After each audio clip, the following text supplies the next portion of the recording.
Hello student, आप सभी का बायोलॉजी प्लेटफॉर्म चैनल पे हार्दिक स्वागत। This is Prabha Verma, your science teacher here. Today we are going to discuss the chapter number 1 of class 10th chemistry का। आपका ये चैप्टर है केमिकल रिएक्शंस एंड इक्वेशन, जैसे कि चैप्टर के नाम से भी पता चला है। तो अभी तक सबसे पहले आपने चैनल को लाइक शेयर सब्सक्राइब नहीं किया है तो जल्दी से बेल आइकन दबा के कर दीजिएगा। नेक्स्ट अब मैं क्या कहने वाली हूँ वो थोड़ा आप ध्यान से सुनेंगे। 10th क्लास आपकी बोर्ड की क्लास है। बोर्ड की क्लास यानी कि एक एक्स्ट्रा प्रेशर समझा जाता है ना। लेकिन हमें प्रेशर नहीं लेना है, आपको टेंशन और प्रेशर को बिल्कुल रिलीज कर देना है और कॉन्टिन्यूसली जो है ये बिल्कुल स्टडी तरीके से जो है बेटा आपको डेली मेहनत करनी है, डेली वीडियोस को देखना है, लर्निंग रखनी है, मैक्सिमम रिटन प्रैक्टिस आप करके रखेंगे, ठीक है। इससे पहले जो हमारी प्रीवियस वीडियोस 10th क्लास की गई हैं उनको एक बार आप थोड़ा सा गो थ्रू हो, एक ग्लांस, एक उनका क्या करें, एक विजिट करें आप उनको, ताकि आपको थोड़ा सा आइडिया आ सके कि हर चैप्टर के इंपॉर्टेंट क्वेश्चन आपसे कैसे पूछे जा सकते हैं। तो वहां पे मैक्सिमम चैप्टर्स के इंपॉर्टेंट क्वेश्चंस को एमसीक्यू या फिलिंग द ब्लैंक्स की फॉर्म में डिस्कस किया गया है, तो एक बार आप वो जरूर देखें, ठीक है। Now without wasting any time let get started with the chapter number 1 that is chemical reactions and equation. बड़ा ही इंटरेस्टिंग सा चैप्टर है, बहुत ही बेसिक है। इससे पहले आपके 9th क्लास का बेस बहुत बढ़िया रहना चाहिए। फिर भी अगर नहीं है, स्टिल यू हैव डाउट, तो आप कोई प्रॉब्लम नहीं है। आपको बायोलॉजी प्लेटफॉर्म चैनल पे क्लास 9th की जो हमारा सेशन शुरू हमने कर लिया है वो आप कंटिन्यूअसली देखते चले, ताकि अगर कोई डाउट है तो वो आपके साथ के साथ क्लियर हो जाए। Fine, so let's get started. Before defining the chemical reactions we have to explain what is this physical change and then chemical change. Okay? तो physical change आप समझे पहले, chemical reactions को एक बार हम बाद में देखेंगे, इनको देखते हुए chemical reaction आप समझ पाएंगे। तो first क्या है बेटा, physical change है। तो physical change है क्या? See, in this change identity of the substance, जो substance की identity है, it remains the same, ये सेम रहती है। आपको थोड़ा सा थियोरेटिकल जो है बहुत अच्छे से ग्रिप बना के हुए चलना है, ताकि क्वेश्चन सॉल्विंग में आपको कोई भी प्रॉब्लम ना आए। तो ये क्या कह रहे हैं, फिजिकल चेंज में क्या होगा, जो आइडेंटिटी होगी ना सब्सटेंस की वो सेम रहेगी।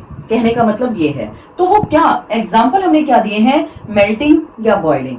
अब आप देखो, जैसा कि आपको स्क्रीन पे नजर आ रहा है, यहाँ पे कुछ पोलर आइस कैप्स नजर आ रहे हैं, धीरे धीरे वो मेल्ट हो रहे हैं, but still their identity remains the same. मतलब पहले भी वो वाटर है और बाद में जब वो मेल्ट हो रहा है, आफ्टर मेल्टिंग भी वो वाटर ही है।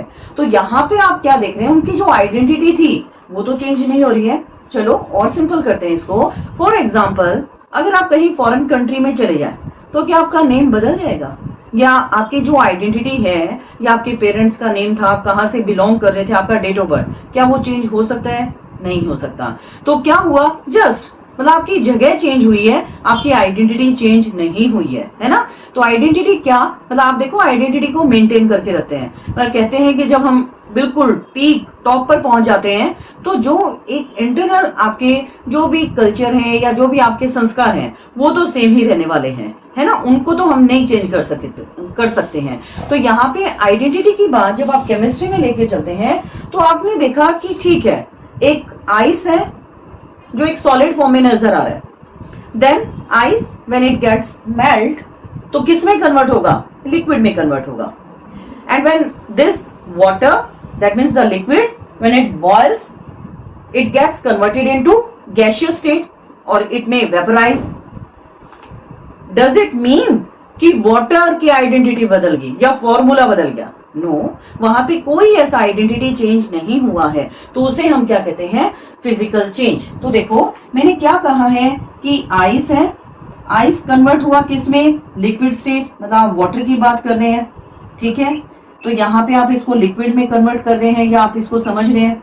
नेक्स्ट आपने कहा कि इससे बन गए gaseous vapour, gaseous vapour, but still it is water, it is a form of water. तो जैसा आप डायग्राम में देख भी पा रहे हैं, यहाँ पे आइस वाटर गैस बनने पे वाटर का फॉर्मूला चेंज नहीं हो पा रहा है, तो that is the physical change. समझ गए? स्क्रीनशॉट लें जल्दी से आप। So next topic is chemical change. अभी आपने पढ़ा physical change, now move on to chemical change. In this change identity of the substance change. पहले तो हमने क्या कहा था, फिजिकल चेंज में आइडेंटिटी तो सेम रहेगा, केमिकल चेंज में आइडेंटिटी ही बदल जाएगा, मतलब पहचान बदल गई। अब reactants are converted into substance due to formation or broken down of older bond। नया सब्सटेंस बन रहा है, या तो वो नए बॉन्ड्स बनाएगा और ओल्ड बॉन्ड्स को वो क्या करेगा, तोड़ देगा।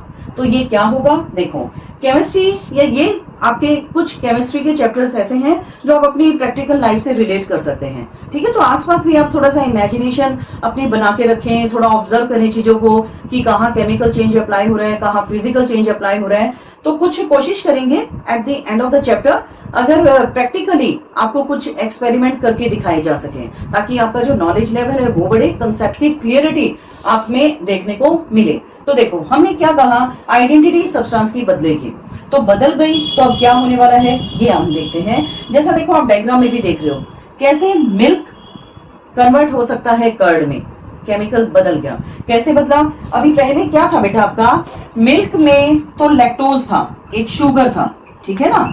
अब कर्ड दही, इसमें तो लैक्टिक एसिड बन गया, ये क्या बन गया, लैक्टिक एसिड बन गया। और अब बटर, बटर में आपका फैट आ गया, हो गया ना। तो आप देख रहे हो चीजें कैसे बदल गई हैं, तो क्यों, केमिकल्स बदल गए हैं। पहले तो लैक्टोज, इसमें लैक्टोज था, या बोल रहे थे कि ठीक है प्रोटीन भी है, मिल्क में प्रोटीन भी है, ये भी आपको पता है, लैक्टोज है। अब फॉर्म बदल दी है हमने, केमिकल चेंज हो गया। आप देखते हैं, आप बोलते हैं कि दूध खट्टा हो गया, मतलब दूध फट गया, ठीक है, फट गया तो क्या किसमें कन्वर्ट हो गया, कर्ड में, खट्टा हो गया। तो खट्टी क्या चीज है, एसिड है, लैक्टिक एसिड बन गया उसके अंदर।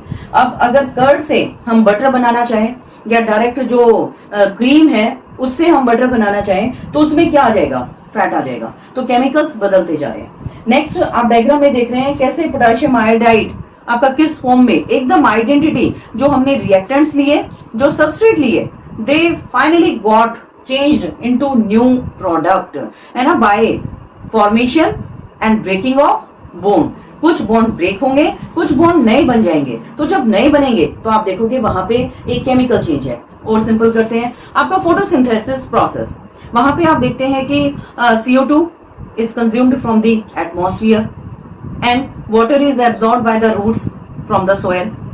Then in the presence of chlorophyll and the sunlight, these components they get converted into glucose, that is C6H12O6, ये आपने छोटी क्लासेस में पढ़ा भी है, glucose, and releasing oxygen, oxygen जो है आपका रिलीज हो गया, that is a chemical change. आपने मैस्टिक को बर्न किया, मैस्टिक आप देख रहे हो उसमें वुड है और एक रेड फॉस्फोरस या ब्लैक फॉस्फोरस उसके टिप पे लगा हुआ है।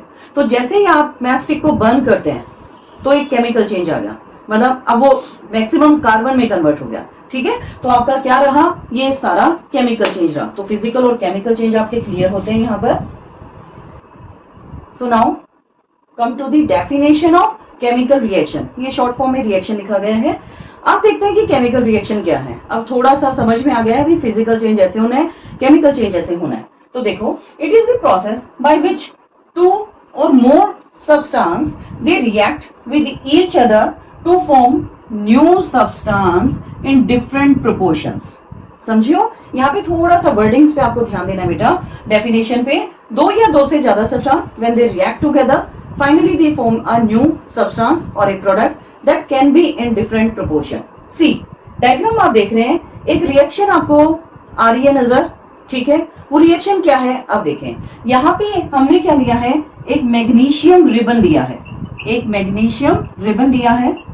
When it Burns in the presence of oxygen then it produce a white shiny dazzling flame, white shiny dazzling, जो चमकदार होता है, dazzling means जो थोड़ा सा चमकदार आपको नजर आ रहा है, dazzling flame।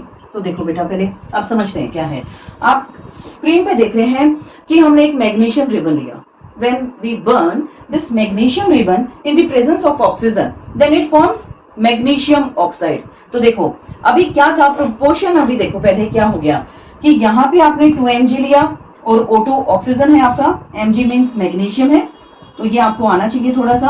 और अब यहाँ पे एक रिएक्शन हुई, रिएक्शन से ये क्या बना रहा है, मैग्नीशियम ऑक्साइड, मैग्नीशियम ऑक्साइड यहाँ पे एक प्रोडक्ट बनता है, ठीक है। डिफरेंट प्रोपोर्शन हो सकता है। यहाँ पे तो आप देख रहे हैं कि अलग अलग एक आपने ये एलिमेंट्स लिए हैं, but there is a new compound, है ना, एक नया कंपाउंड बनता है। तो जब मैग्नीशियम रिबन ऑक्सीजन के साथ रिएक्शन करके बर्न होगा तो ये एक white shiny dazzling flame produce करेगा, है ना। अब देखो इसको समझो कैसे। नियरली तो आपने देखा है जैसे ही एक मैस्टिक मतलब एक माचिस की तिल्ली को बर्न किया जाता है तो आप देख रहे हो उसमें एक फ्लेम प्रोड्यूस होता है। फ्लेम का मतलब जो आग उसमें देख रहे हैं आप, ठीक है। डिफरेंट कलर्स आपको नजर आ रहे हैं जैसे कि ऑरेंज है, येलो, रेड, ब्लू और बिल्कुल अंदर जाते हुए आपको ब्लैक कलर भी नजर आ रहा है। ओके, ये तो नॉर्मली हम देख रहे हैं कहीं पर भी फायर है तो ये कलर आपको नजर आएंगे, लेकिन ये कलर आपको इस मैग्नीशियम रिबन में नजर नहीं आने वाले हैं। तो ये बिल्कुल एक व्हाइट शाइनी मटेरियल, जैसे आप देख रहे हैं कि बिल्कुल व्हाइट ट्यूबलाइट होती है या व्हाइट सन जब बिल्कुल पीक टाइम पर होता है व्हाइट नजर आता है और शाइन करता है, वैसा ही यहाँ पे आपको ये देखने वाला है। तो केमिकल रिएक्शन में अब हम क्या देख रहे हैं, कहीं ना कहीं फिजिकल चेंज भी आ रहे हैं और केमिकल चेंज भी आ रहा है, and that is the chemical reaction. I think that should be clear to you. और इक्वेशन की भी बात करें तो देखो इक्वेशन भी हमने दिखा दी, केमिकल रिएक्शन के साथ इक्वेशंस भी आपको ये सब मतलब आपकी जो रिएक्शंस है वो ज्यादा से ज्यादा इंफॉर्मेटिव हो, उसमें ज्यादा से ज्यादा आपको पता चले कि जो भी कंपाउंड बन रहा है वो क्या बन रहा है, सॉलिड है, लिक्विड है, गैस है, एक्वस स्टेट है, ठीक है। तो वो सब आपको पता हो तो वो सब आपकी क्या कहलाएगी, इक्वेशन कहलाएगी। सो there are some changes to determine that chemical reaction has taken place or not। तो आपको कैसे पता चलेगा ना कि केमिकल रिएक्शन हुआ है या नहीं हुआ है। तो देखो ऐसे 5 चेंजेस अगर होते हैं तो इसका मतलब समथिंग हैज हैपेंड, ठीक है। तो कुछ हुआ है तभी तो रिएक्शन हुई है ना। तो यहाँ पे देखते हैं अब ऐसा क्या चेंजेस देखने को मिलेंगे जिससे हमें ये पता चले कि केमिकल रिएक्शन वहां पे हुआ है। फर्स्ट है चेंज इन स्टेट। तो स्टेट का मतलब क्या है, अगर सॉलिड है, लिक्विड है, गैस है, अगर ये फॉर्म बदलती हैं या वेपर्स है मतलब वो गैस में ही बोल सकते हैं हम, सॉलिड, लिक्विड, गैस, अगर ये स्टेट चेंज होती है तो that means there something is change in the chemical reaction. जैसे देखो अभी हमने देखा था कि या आपने इससे पहले जो केमिकल चेंजेस आपको दिखाए गए हैं, या जैसे मैंने बोला कि magnesium ribbon when it burns then it produce magnesium oxide जो कि एक व्हाइट डेजलिंग फ्लेम प्रोड्यूस कर रहा है। तो कि ना मैग्नीशियम कुछ अलग था, लेकिन जब मैग्नीशियम ऑक्साइड बना स्टेट चेंज हुई तो यहाँ पे रिएक्शन हुई और रिएक्शन होगी तो आपको पता चलेगा। इसको कैसे समझते हैं ये भी देखो आप नॉर्मली देखते हैं कि गोल्ड और सिल्वर रिएक्ट नहीं करता है ना, नॉर्मली रिएक्ट नहीं करेगा। क्यों? क्योंकि वो रिएक्टिव ही नहीं है। तो आप क्या कहते हैं कि गोल्ड पहना है या सिल्वर पहना है मतलब सोना या चांदी, आपने कोई ऐसी ज्वेलरी पहनी और आपने कहा कि कोई भी रिएक्शन नहीं हुई, लेकिन आपने ये बोला जब मैं आर्टिफिशियल कोई ज्वेलरी पहन लेती हूँ तो रैशेस आ जाते हैं, या मतलब ईयर्स में फॉर एग्जांपल आपने आर्टिफिशियल पहन लिया तो आपने कहा कि पेन स्टार्ट हो जाता है ना, स्किन भी थोड़ी गड़बड़ हो जाती है। तो ये तो क्या था, ये रिएक्शन है। लेकिन जब आपने कहा कि गोल्ड और सिल्वर पहना है कोई रिएक्शन नहीं हो गया। Okay, next change in colour. यहाँ पे आप ये देखो स्टेट की बात कर रहे हैं तो ice converts into water, water converts into gaseous vapour.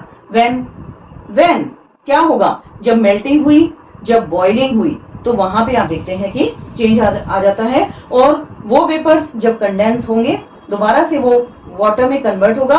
Water को जब आपने फ्रीजिंग कर दी then again it become solid, तो स्टेट बदल गई है। चेंज इन कलर, कलर की बात करते हैं तो देखो नॉर्मली अब इसको प्रैक्टिकली लेके समझिए आप। आपने देखा कि एक किसी पेड़ पे फ्रूट्स आए हुए हैं या कोई भी सब्जी है, कुछ भी है, ठीक है। आपने देखा कि जब तक वो राइप नहीं हुआ था, पका नहीं था, तब तक उसका कलर थोड़ा सा बदला हुआ था। लाइक टोमेटो है, जब तक वो नहीं पक रहा है तब तक वो टाइट भी है, थोड़ा सॉलिड है और ग्रीन कलर का दिख रहा है, लेकिन जैसे जैसे राइपनिंग होगी then there will be a change in colour. तो now the green tomato converts into red tomato. Before ripening it was hard, but after ripening it becomes soft. तो थोड़ा सॉफ्ट हो गया, रिएक्शन राइप हुआ, आपने देखा colour change हो गया है। ऐसा हुआ या नहीं हुआ है? तो कलर बदल गया है। या आप देखें कि कोई ऐसी वेजिटेबल जिसको हमने बनाया, पकाया, पहले कलर दूसरा, बाद में कोई दूसरा कलर बन गया, ठीक है। तो आप देख रहे हैं वहां पे change in colour can be observe. Milk है, व्हाइट है, लेकिन मिल्क को बॉईल करते गए तो आपने देखा खोआ निकल आया उसमें से, खोआ कलर थोड़ा सा चेंज हो गया। नेक्स्ट है evolution of gas. Evolution of gas की बात करते हैं यहाँ पे कि कोई रिएक्शन ऐसी हो जिसमें से गैस रिलीज हो। तो देखो इनो का एग्जांपल लेते हैं, इनो, ठीक है। इनो में आप क्या देखते हैं कि जैसे ही इनो जो एक पाउडर फॉर्म में है आप पानी में डालते हैं तो एक फ्यूम्स बनते हैं, एक गैस ऐसे रिलीज होती है, होता है ऐसा। या आप ये देखते हैं जैसे ही हम आइस को फ्रिज में से बाहर निकालते हैं तो आप देखते हो एक गैस निकलती है, तो वो क्या हो गया, इवोल्यूशन ऑफ गैस। इसका मतलब something has happened there. Formation of precipitate, PPT, PPT precipitate. तो इसको पहले तो आप प्रैक्टिकली देखें। मिल्क है, कर्ड बना, कर्ड से आपने बटर निकाल लिया, butter is a form of precipitate, है ना। ये 9th क्लास में आपने पढ़ा है, सेपरेशन टेक्निक्स कुछ पढ़कर आप आए हैं। तो वहां पे क्या हुआ, प्रेसिपिटेट बन गया। तो या आप देखते हैं जैसे हम सोप यूज करते हैं, हैंड वॉश किया और हैंड वॉश के बाद जो स्कम बना है, मतलब जो मैला पानी बना है, जो कंटामिनेटेड वाटर हो गया, उसमें आप थोड़े से झाग देखते हैं, they are also precipitate. Change in temperature, अगर टेम्परेचर में चेंज कैसे हो, तो देखो रब योर हैंड्स।